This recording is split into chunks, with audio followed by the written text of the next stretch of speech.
Today we're talking professional boundaries. We've all heard the phrase, don't mix business with pleasure. But what does that actually mean in the nuanced world of leadership? It means understanding that invisible line that no leader should cross, that barrier between your professional life and your personal life. Cross it and you risk eroding trust, losing your authority, and ultimately completely undermining your leadership impact. So why is this so crucial? Really, it's because your team needs you to be their leader, number one, first and foremost.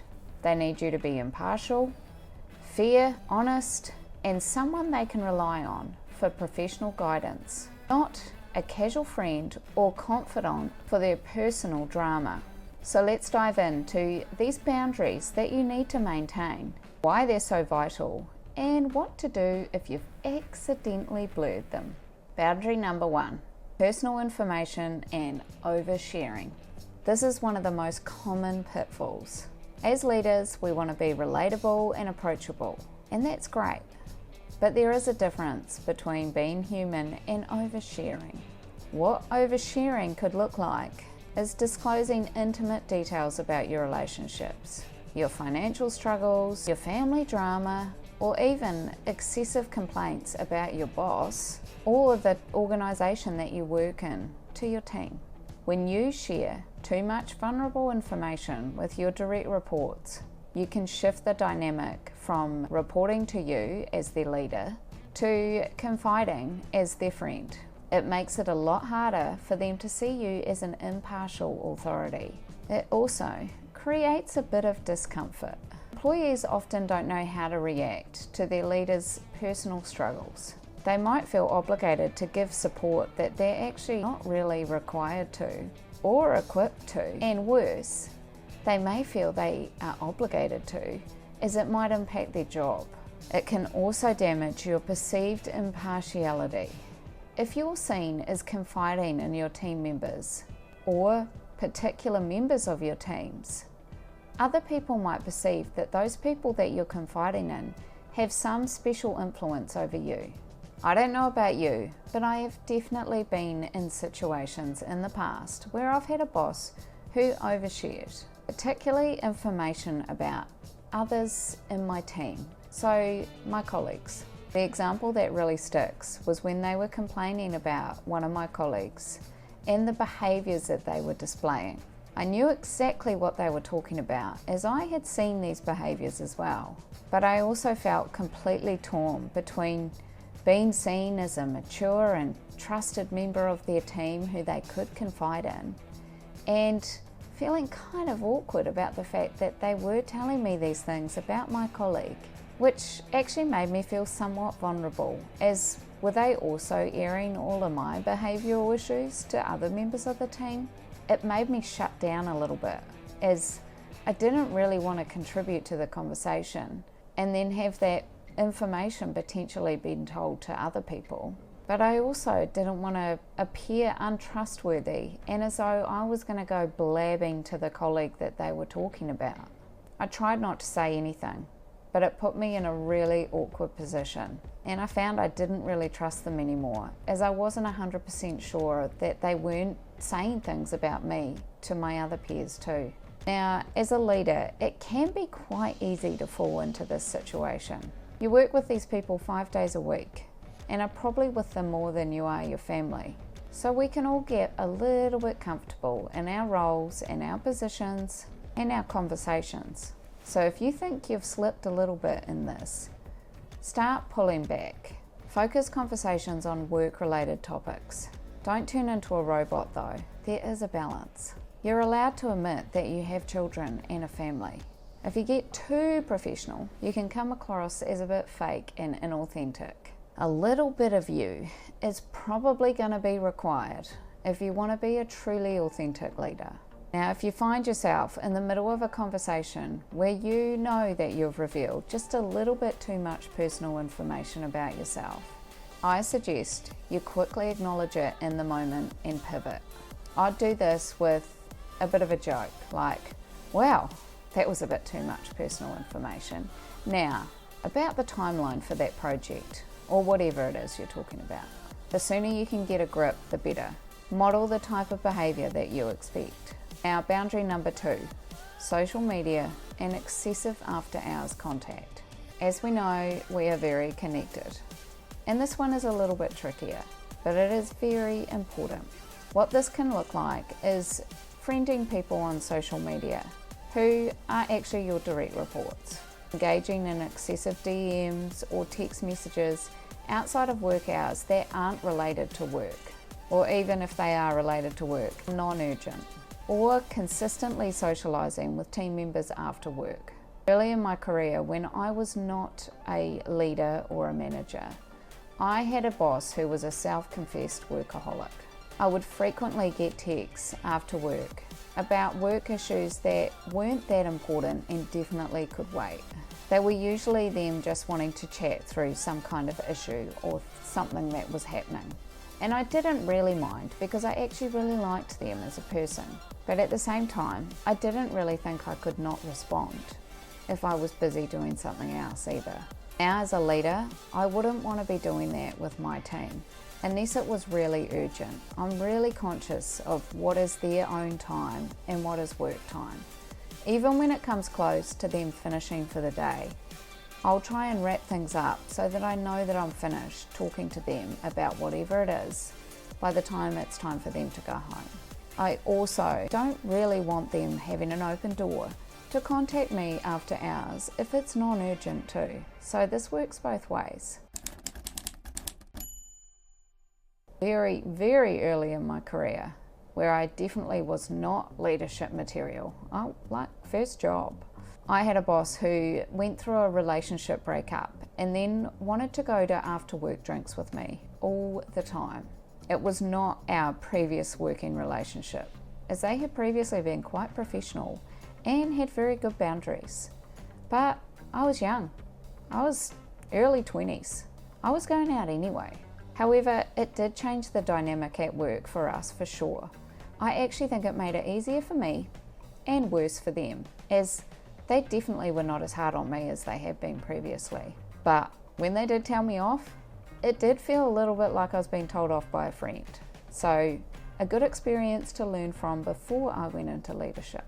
So why is this really crucial? For me, I don't like the idea of a loss of privacy.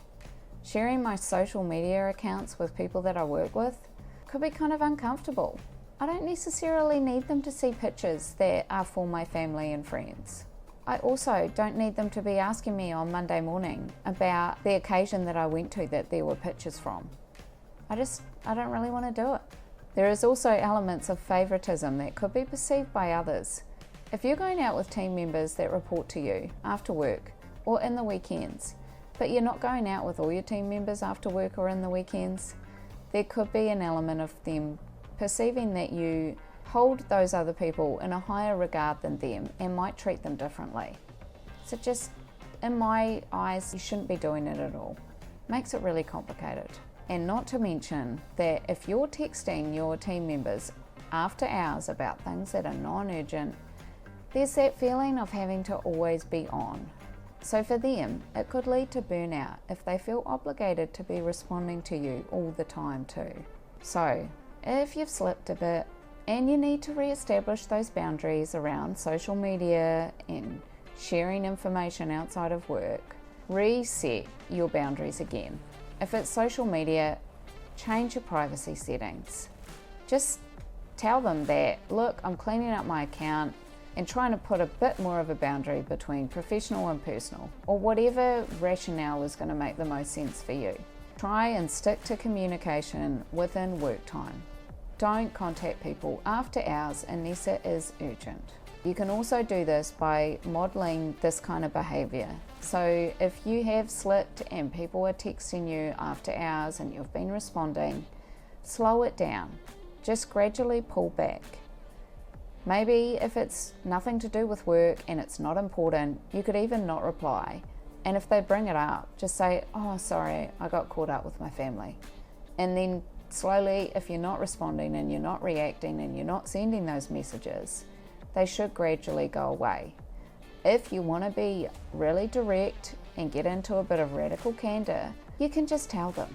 You could just sit them down and say, look, I probably have slipped a bit with my boundaries and I'm going to re-establish those, and I won't be texting you outside of hours unless it's urgent.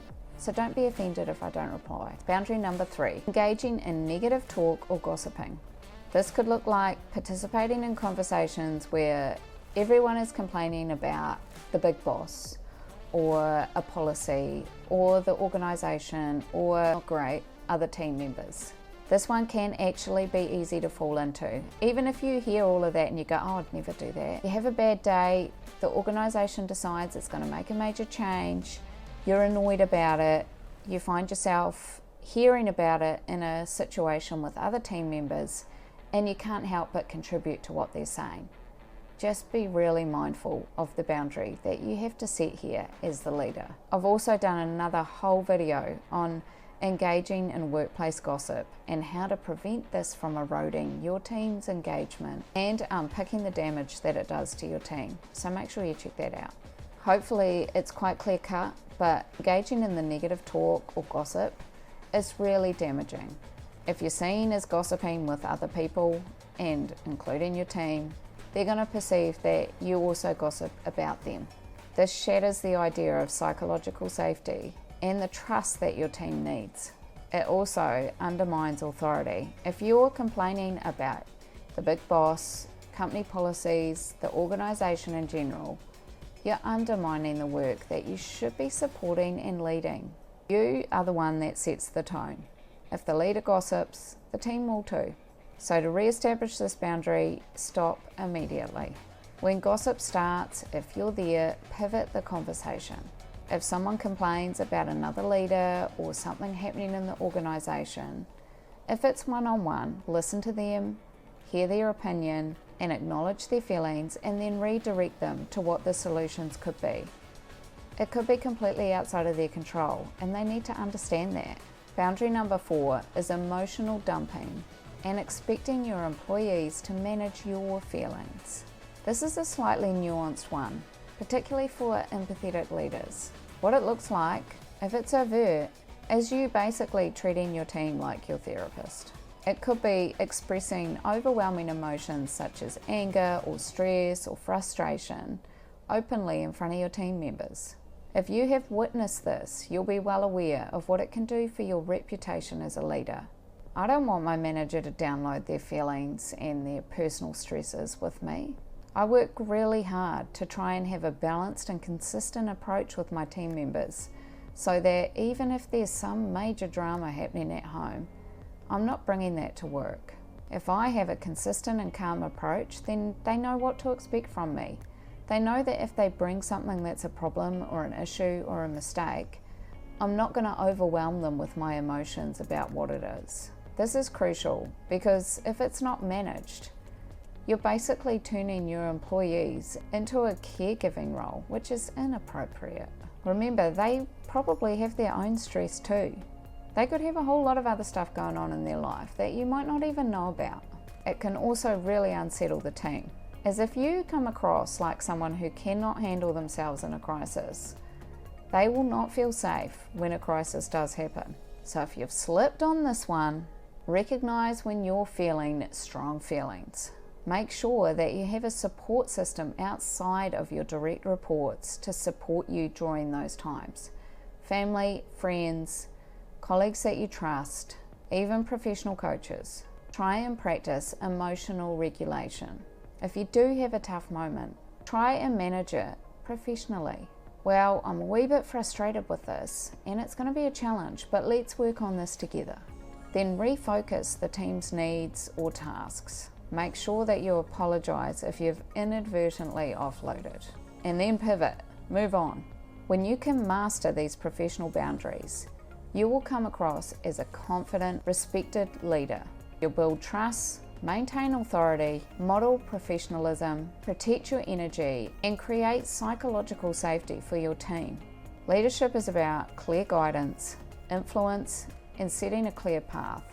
It does require a certain distance to be able to see things clearly and make those tough calls.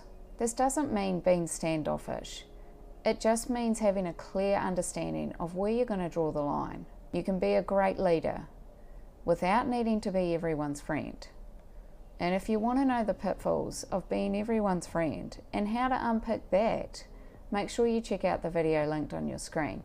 And thanks very much for watching.